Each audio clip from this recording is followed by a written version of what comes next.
আপনার শুভকামনা করে সব সময়, এই জাতীয় লোকের কাছে আপনি স্বপ্ন শেয়ার করতে পারেন। অন্য এক বর্ণনায় এসেছে ওয়ালা ইয়াকুসুর রুইয়া ইল্লা আলা আলিমিন আও নাসিহ, স্বপ্ন শেয়ার করতে হলে ভালো আলেমের কাছে শেয়ার করো, অথবা নাসিহ, যে তোমাকে ভালো অ্যাডভাইস করতে পারবে, উপদেশ দিতে পারবে, এরকম কারো কাছে শেয়ার করো, অন্য কারো কাছে নয়।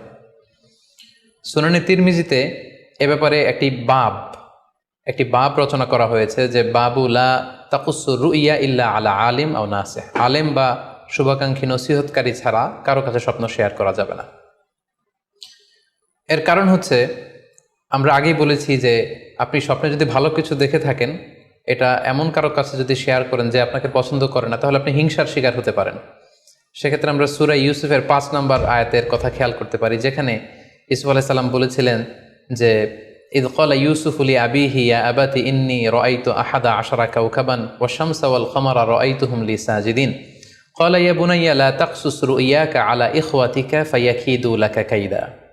ছোট্ট ইউসুফ আলাইহিস সালাম তিনি স্বপ্নে দেখলেন যে চন্দ্র, সূর্য এবং আকাশের 11টা তারা সবকিছু ওনার সম্মানে সিজদায় লুটিয়ে পড়েছে।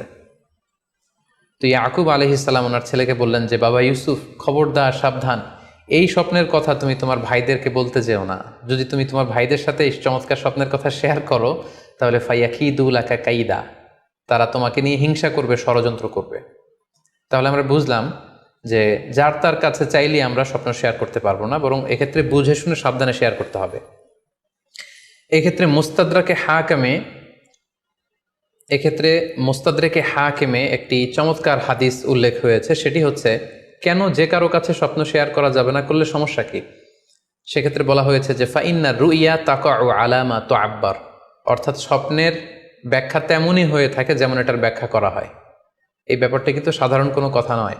আপনি একজনের কাছে যার কোনো জ্ঞান নেই স্বপ্নের ব্যাপারে, হুট করে তার কাছে স্বপ্নের ব্যাখ্যা জানতে চাইলেন, আর তিনিও হুট করে এমন একটা ব্যাখ্যা করে দিল, ফলে দেখা যাবে উনি যেটা ব্যাখ্যা করেছেন সেটাই ঘটবে আপনার জীবনে।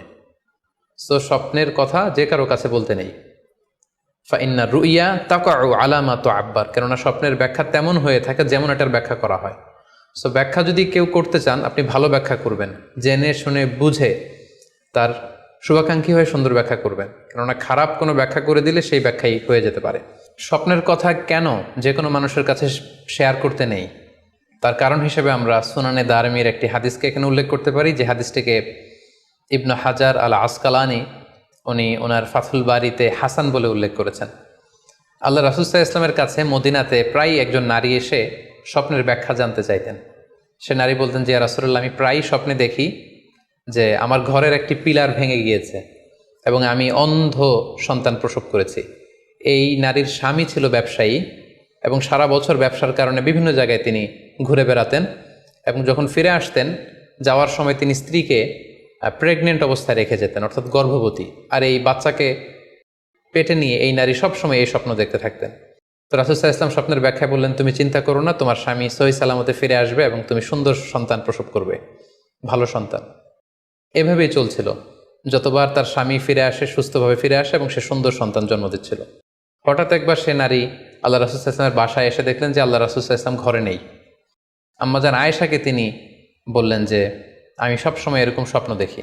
তখন আম্মাজান আয়েশা বললেন, তাহলে এই স্বপ্নের ব্যাখ্যা জানার জন্যই তুমি রাসূল সাল্লাল্লাহু আলাইহি ওয়াসাল্লামের কাছে আসো, তুমি কি স্বপ্ন দেখো?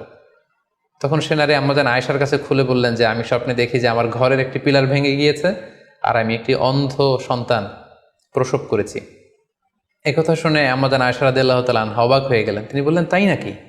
তোমার স্বপ্ন যদি সত্য হয় তাহলে ঠিকই তোমার স্বামী মারা যাবে এবং তুমি একজন ফাজের পাপাচারী সন্তান প্রসব করবে।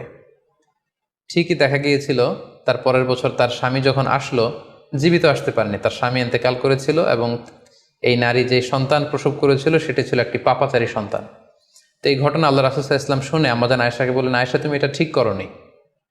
তুমি যদি কখনো কারো স্বপ্নের ব্যাখ্যা করো, তুমি ভালো ব্যাখ্যাটা করবে, কখনো মন্দ দিক থেকে ব্যাখ্যা করবে না। হয় চুপ থাকবে, ব্যাখ্যাই করতে যাবে না, আর যদি স্বপ্নের ইন্টারপ্রিটেশন তুমি করতে চাও তাহলে ভালো ব্যাখ্যাটা করবে। সম্মানিত, শুধু এজন্য যে কারো কাছে আমরা চাইলেই স্বপ্নের কথা জানাতে পারি না, বরং সে যদি আপনার শুভাকাঙ্ক্ষী হয়, সে যদি স্বপ্ন ব্যাখ্যায় পারদর্শী হয়, সে যদি ভালো আলেম হয়, তাহলে তার কাছে আপনি স্বপ্নের ব্যাখ্যা জানতে চাইতে পারেন।